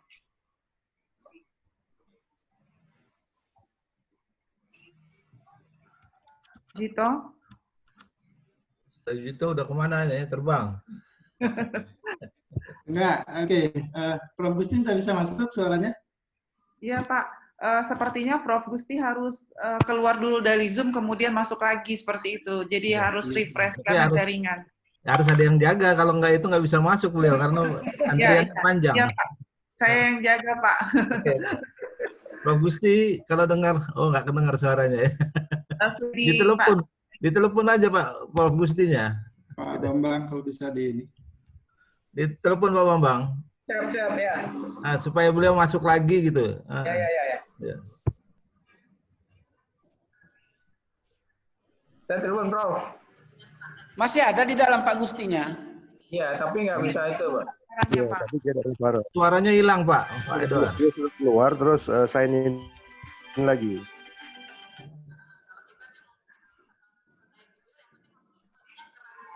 Ya Pak. Ya, mungkin Bapak harus keluar dulu, lift dulu, baru masuk lagi, karena suara Bapak tidak terangkat. Sudah. Sebentar. Sekarang masuk kah? Sudah kalau di saya. Saya nggak dengar suara Pak. Pakai telepon Pak Bambang itu. Saya nggak dengar suara. Problemnya Pak Gusti yang nggak dengar suara. Jadi Pak Gusti saya out dulu. Baik. Pak Dwi saya nggak dengar suara. Pak Gusti nggak bisa dengar. Re-entry. Sudah bisa, Prof. Gusti sudah bisa masuk Pak. Ya bukan bisa masuk tapi suaranya nggak kedengeran dia tetap. Bukan itu tadi karena pakai HP-nya Pak Bambang kedengeran. Oh. Kalau pakai HP Pak Bambang, kalau mau pakai HP Pak Bambang itu hidupin. Enggak. Coba dia suruh sign out kemudian sign in lagi.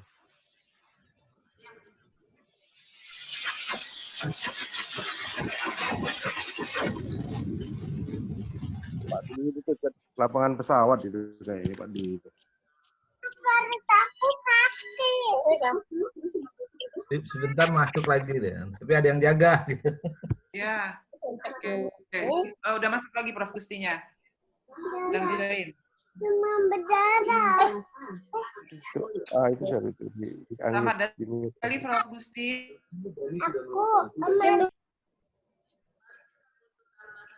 Itu di-mute kan itu yang A-nya itu. Sudah Pak. Sudah di-mute. Oke, sekarang udah dengar nih. Tadi tidak bisa. Kita lanjutkan kembali Bapak Ibu peserta webinar. Untuk selanjutnya kami Prof. Gusti, apa ada yang mau ditambahkan terkait dengan pertanyaan-pertanyaan peserta sebelum kita ke Prof. Rujito? Prof. Gusti, silakan. Nanti saya nambah yang belakang aja Pak Rujito aja bisa langsung. Oke. Baik. Nggak, karena saya closing nanti Pak Gusti, Prof. Gusti dulu. Oh gitu Pak ya? Iya. Ya saya mengucapkan banyak terima kasih lah, banyak pertanyaan barangkali banyak sekali yang belum bisa kita jawab ini. Ya tadi kita lihat ya masalah isu misalnya pembahasan kembali. Jadi pembahasan kembali ini mungkin sudah dibahas sebelumnya dan memang ini tidak sederhana Pak, Bapak dan Ibu, karena memang cukup susah sekali. Karena pertama kalau gambut telah mengalami konversi, berarti telah terjadi perubahan sifat-sifatnya Pak. Telah terjadi perubahan sifat-sifat sehingga kita ingin menyesuaikan kembali. Dan ini membangunnya ini tidak bisa hanya sekali pekerjaan dalam semalam gitu ya. Mungkin harus lama sekali dan sifatnya evolusi lah saya pikir. Secara perlahan sehingga harus ada tim water management misalnya untuk pembahasan kembali itu perlu sekali tim water management yang bekerja fokus di sini. Kemudian untuk restorasi vegetasi harus ada tim revegetasi yang jelas. Begitu juga dengan tim revitalisasi harus ada tim spesifik khusus menangani spesifik lokal bagaimana revegetasi di gambutnya itu sesuai dengan mikrotopografi permukaan gambutnya, spesies-spesies yang bisa hidup di situ, ya sifat-sifat airnya. Nah, kalau tanaman kehutanan itu, kalau tanaman pertanian seperti yang saya katakan tadi, kita asal mencukupi kebutuhan hara tanaman, kita bisa mengelola media tanamnya cocok. Itu juga perlu. Dan itu biasanya pengalaman menanam kelapa sawit, gambut itu udah lebih tahu kita, lebih lama kita mempelajari. Juga menanami akasia di gambut. Itu udah itu barangkali hal-hal yang penting kita pahami. Marilah kita bangun bersama-sama, Pak. Kesempatan ini untuk mempelajari gambut lebih dalam, lebih detail, dan mudah-mudahan gambut kita bisa kita lestarikan yang sisa hutannya barangkali.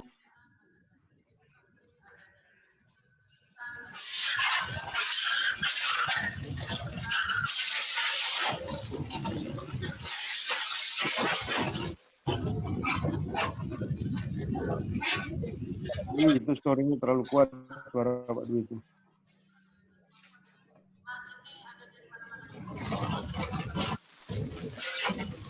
Baik Pak, terima kasih Pak. Itu aja barangkali. Tadi suara saya juga tiba-tiba mute. Jadi, ya. Terima kasih Pak Prof. Gusti. Baik, terima kasih Prof. Gusti. Untuk kami mohon Prof. Rujal untuk menyampaikan closing remarks. Kami silakan Prof.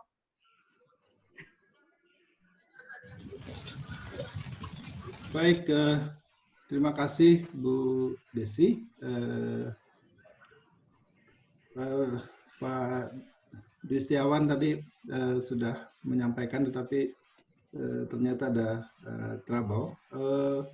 Pertama-tama saya mengucapkan terima kasih kepada Bapak Dekan Fakultas Pertanian yang sampai hari ini untuk 4 series selalu bersama kami membuka acara ini. Membahas tampilkan formnya, beberapa series yang sudah kita persiapkan. Yang kedua, kami ingin ucapkan terima kasih pada Prof. Gusti Ansari atas sharing ilmu pengetahuan dan pengalaman yang sangat luar biasa. Alhamdulillah Prof. Gusti bisa meluangkan waktu di hari weekend seperti ini. Kami berterima kasih sekali juga kepada Pak Dr. Bambang yang telah memberikan hal-hal yang bisa melengkapi apa yang sudah disampaikan oleh Prof. Gusti. Seperti kita ketahui bahwa kalau kita bicara gambut, maka harusnya ya ada yang mazhab konservatif dan ada yang mazhab yang pemanfaatan gitu ya, sehingga kalau yang ini Prof. Hosten dari Belanda itu menyampaikan gambut itu harusnya basah dan harusnya hutan untuk pemanfaatan bagi masyarakat, bagi iklim dan seterusnya. Namun demikian tentu kalau kita lihat pengalaman-pengalaman selama ini baik di negara Eropa ataupun di negara kita, mau tidak mau gambut itu harus dimanfaatkan sehingga kemudian muncul hal-hal yang tadinya harusnya alami dia basah, maka kemudian manusia atau tanaman yang ditanam harus dikeringkan dan kemudian ada subsidence dan akhirnya pada musim hujan bisa basah. Dan ini yang terjadi ini selain dari Prof. Hosten juga di Jerman, di Inggris, muka tanahnya sampai turun sedemikian besar, sekian dalam. Beruntung mereka ada tanda di awal gitu ya, sehingga mereka bisa melihat bahwa ini loh kalau gambut diganggu maka akan terjadi penurunan demikian besar. Nah, sampai 4 series ini kita sudah mendapatkan banyak pencerahan dan pengetahuan dari berbagai narasumber, baik dari Pak Dr. Haris selaku Deputi Litbang BRG untuk series pertama. Kemudian di series kedua kita mendapat pencerahan dari Prof. Budi Indra. Kemudian di series ketiga ada bioenergi dari Prof. Budi Laksono dan juga Dr. Himlal. Dan hari ini untuk series keempat, alhamdulillah ada Prof. Gusti dan Pak Dr. Bambang. Jadi 4 series lebih ke arah potensi yang ada di atau kondisi yang ada di gambut itu, dan kemudian kita akan masuk ke series berikutnya 5, 6, 7, 8 ini bagaimana mengelola atau memanfaatkan gambut itu supaya nanti pengelolaan ini berkelanjutan. Sehingga ini yang series hari ini, Prof. Gusti dan Prof. Pak Bambang. Dan kami terima kasih peserta untuk series keempat yang masih cukup membludak juga, 1.160 yang mendaftar. Dan kami mohon maaf karena tidak bisa memenuhi semuanya bisa langsung melalui Zoom karena keterbatasan yang kami miliki hanya 500, dan kemudian mudah-mudahan melalui link YouTube live streaming juga ini bisa dimanfaatkan dengan baik. Kalau kita lihat di sini hampir semua provinsi atau semua provinsi yang ada di Indonesia ada yang mewakili, dan kemudian alhamdulillah ada beberapa yang dari Singapura, Australia, Jepang, dan dari Taiwan.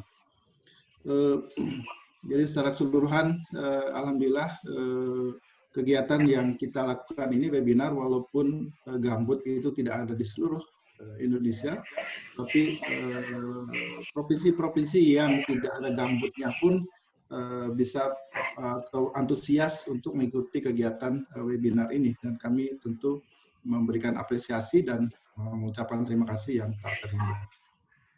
Untuk seri yang berikutnya, ini ada seri kelima, peningkatan produktivitas lahan gambut terdegradasi berbasis agrosilvoperseri dan paludiskultur, rencananya hari Senin.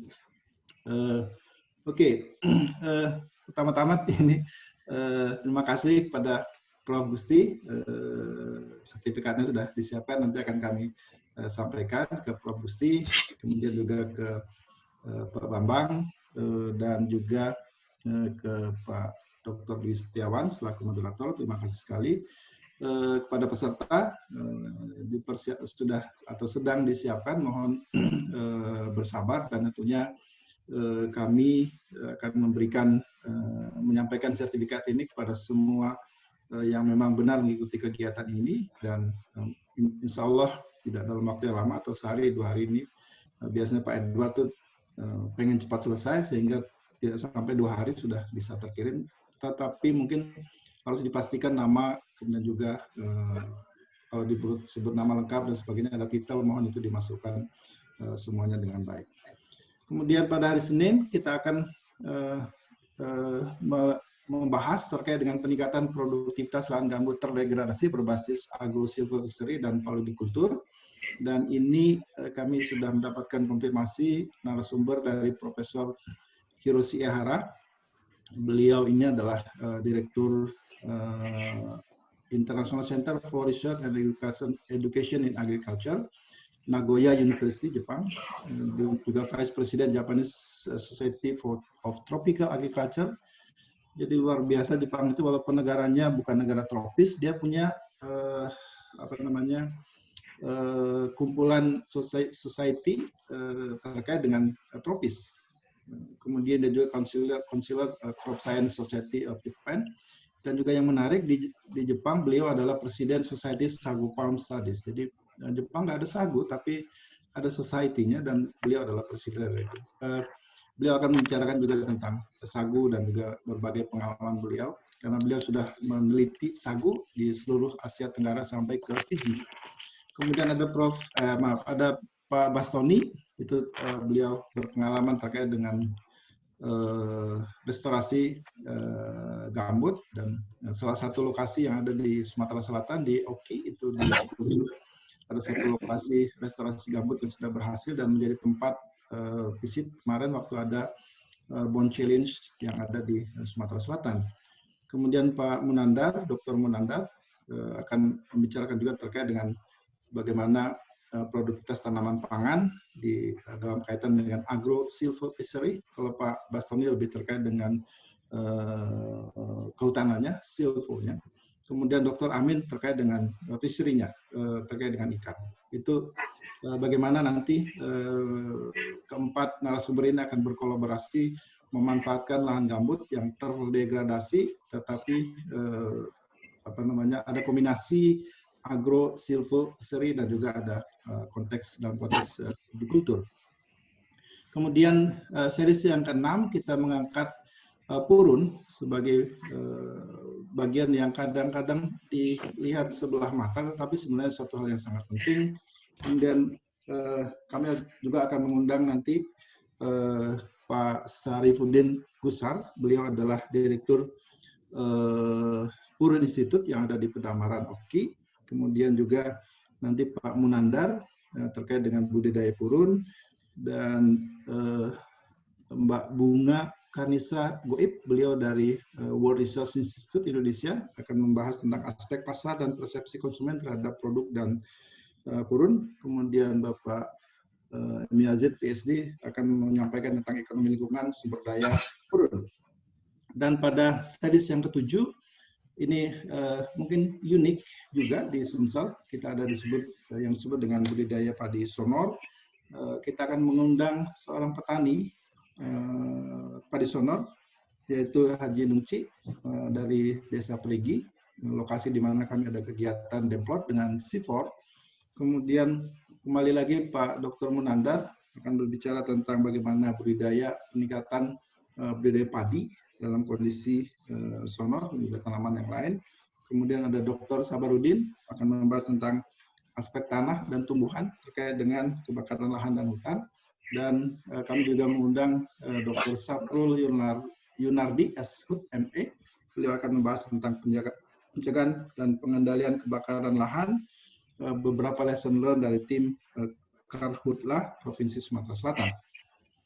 Kemudian akhir dari series ini, series ke-8, kami juga akan menyampaikan terkait dengan kerbau rawa. Ini juga sesuatu yang unik, mungkin hanya di Sumsel kita punya kerbau pampangan, yang salah satu plasma yang penting tidak hanya di Sumsel, tapi juga di Indonesia dan di dunia, sudah sangat terkenal. Dan di sini akan ada Pak Dr. Muhammad Rahmat. Beliau akan membahas tentang problematika pengelolaan kerbau rawa dihubungkan dengan pengelola kawasan hidrologi gambut. Kemudian ada Pak Dr. Muhaka terkait dengan potensi pakan dan peningkatan produktivitas kerbau rawa. Kemudian ada Pak Dr. Langgeng Priyanto terkait dengan pengembangan kerbau rawa lokal melalui inseminasi buatan dan hal yang terkait dengan itu. Dan Ibu Nura Malahayati PhD, beliau akan membahas tentang pemanfaatan produk susu kerbau.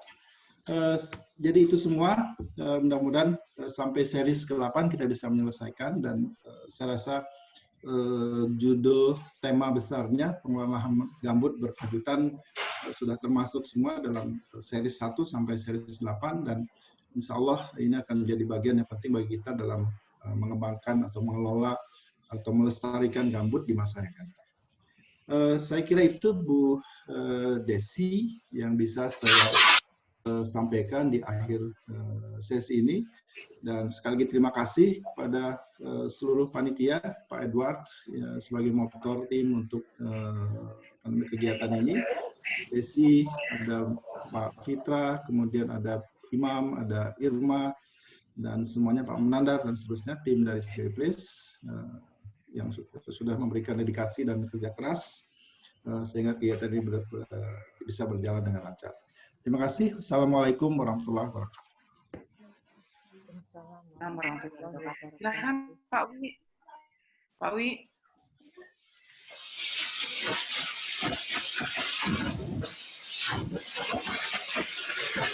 Suaranya terganggu Pak Di. Suaranya ada trouble itu. Ya. Ada gangguan Pak Dwi. Bahasa dulu tuh splatteran namanya. Oke. Gitu ya. Baik Bapak Ibu. Silakan Bu Dewi, Bu Desi ya lanjutkan. Baik Bapak Ibu, terima kasih atas perhatiannya mengikuti webinar kami hari ini. Mungkin ada sedikit pengumuman dari kami, mulai series ke-5 sampai dengan series ke-8. Series ke-5 akan kita laksanakan hari itu kami menggunakan WAG, WhatsApp group, untuk menyampaikan informasi. Jadi semua informasi akan kami sampaikan via email dan akan kami sampaikan menggunakan via email. Jadi kami mohon pengertian dari Bapak Ibu peserta bahwa untuk seri selanjutnya kami tidak lagi membentuk WAG Group khusus untuk setiap serinya. Terima kasih Bapak Ibu, terima kasih Prof. Rujito, Prof. Andi, Prof. Gusti, Pak Dr. Bambang, Dr. Dwi Setiawan, dan juga teman-teman sekalian yang sudah membantu terlaksanaan ini, juga kepada peserta yang antusiasmenya luar biasa. Terima kasih. Saya tutup webinar kita hari ini dengan ucapan Alhamdulillah, wassalamualaikum warahmatullahi wabarakatuh. Waalaikumsalam warahmatullahi wabarakatuh. Terima kasih teman-teman saya. Ya, terima kasih. Semuanya. Terima kasih Pak Ade.